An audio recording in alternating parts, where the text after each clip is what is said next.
안녕하십니까, 안영찬입니다. 이번 영상은 초핵심 요약 정리 필수 문제풀인데요. 지역권을 공부해야죠. 그래서 이번 영상에서 먼저 지역권에 관한 초핵심 정리, 필요한 거 확실하게 정리하고요. 다음 영상에서 문제를 풀어보도록 하겠습니다. 먼저 지역권에 대해서 정리할 건데요. 지역권은 한 문제 정도 출제가 됩니다. 자, 보죠. 양이 많지 않기 때문에 확실하게 정리할 수 있어요. 일단 지역권이란 권리는 뭐냐?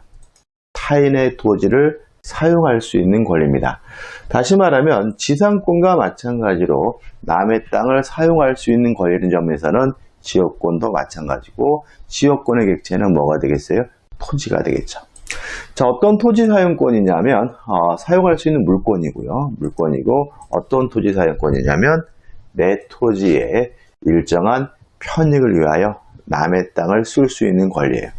자, 지상권은 건물 등을 소유하기 위해서 남의 땅을 쓸 수 있는 권리니까 원칙적으로 건물의 소유자만이 가질 수 있거든요. 근데 지역권은 토지의 편익을 위하여 남의 땅을 쓸 수 있는 권리니까 그 토지로부터 편익이 필요한 사람이라면 누구든지 다 가질 수 있는 거죠.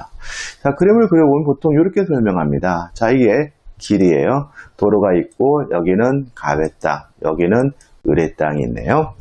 을이 만약에 도로로 통행하기 위해서 갑의 땅 일부에다가 토지 사용권을 설정했다면 이 권리가 뭐죠? 지역권이 되고요. 편익을 받는 을의 토지를 우리가 요역지라고 하는 거죠. 자, 그림에 나와 있는 것처럼 요역지는 한 필지 토지 전부에 됩니다. 그 다음에 편익을 주는 땅, 갑의 토지를 우리가 승역지라고 하는 거죠. 요역지가 어딘지, 승역지가 어딘지를 알아야 되겠죠. 자, 요역지는 그림에 나와 있는 것처럼 한 필지 토지이어야 합니다. 일부에 대해서는 이 요역지는 한 필지 토지 전부에 된다. 일부일 수가 없고요. 이에 반해서 승역지는 그림에 나와 있는 것처럼 일부죠. 일부라도 상관이 없다는 거 꼭 기억해 두셔야 되겠죠. 또 지역권은 토지의 편익을 위한 것이니까 그 토지로부터 편익을 받는 사람이라면 소유자든 지상권자든 전세권자든 임차권자 등 모두 지역권을 가질 수 있고요. 이런 걸 우리가 비한정성이라고 하는 거죠. 자, 이걸 비한정성을 합니다. 그죠? 그 다음에 여기 병의 토지가 있어요. 그럼 병의 토지에서 만약에 도로로 나가려면 갑의 토지에다가도 지역권 설정하고 을의 토지에도 지역권 설정하면 나갈 수 있겠죠. 그러면 갑과 병의 토지는 인접하지 않았지만 지역권 설정이 가능하네요. 따라서 지역권은 인접한 토지일 필요가 없다는 거 기억해 두시기 바라고요. 그럼 결과적으로 이 갑에 설정된 이 토지는, 지역권은 을도 다니고 병도 다니고요.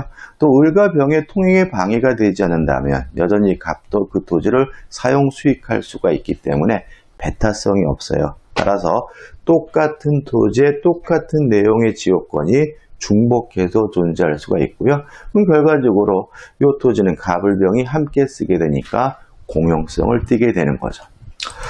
자, 그 다음에 이제 생각해 볼 게 있어요. 자, 을이 갑의 토지에 대해서 지역권이 있는데 만약 을이 요역지에 대해서는 소유권이 있고 승역지에 대해서 현재 지역권이 있는 상태다라고 가정을 해보면 여기서 뭘 할 수 있냐면 부정성, 수반성이라는 걸 알 수 있죠. 다시 말하면 요역지상의 소유권이 주된 권리고 지역권은 갑의 토지에 있는 지역권은 종된 권리다. 따라서 요역지상의 소유권이 소멸하게 되면 지역권도 소멸하게 되고요. 요역지상의 소유권이 양도가 되면 지역권도 함께 쫓아가게 돼요. 부정성, 수반성이 있는 거죠. 따라서 종된 권리인 지역권만 따로 분리해서 양도할 수 없다는 거 꼭 기억해 두셔야 되겠죠. 그 다음에 불가분성이라는 개념입니다. 지역권의 불가분성이라는 것은 당사자가 여러 명인 경우를 말해요. 기억은 어떻게 하냐면 긍정적인 것은 단독으로 한 사람이, 부정적인 것은 전원이, 이렇게 기억하면 돼요. 다시 말하면 지역권을 취득하고 지역권의 소멸을 억제하는 것과 같은 긍정적인 것은 몇 사람이 하면 되는 거죠? 한 사람이 하면 되고요. 지역권이 소멸하고 지역권의 취득을 억제하는 부정적인 것은 전원이 해야 된다. 이렇게 정리하시면 되는 거죠. 자, 이제 기타적인 내용입니다. 일단 지역권도 취득시할 수 있습니다. 점유하고 있는 상태에서 20년 지나면 취득시하잖아요. 근데 문제는 지역권자는 스스로 뭐 하지 못해요? 점유하지 못한다는 점이죠. 그래서 우리 민법은 지역권을 취득시하기 위해서는 점유 대신 계속되고 표현될 것을 요구하고 있고요.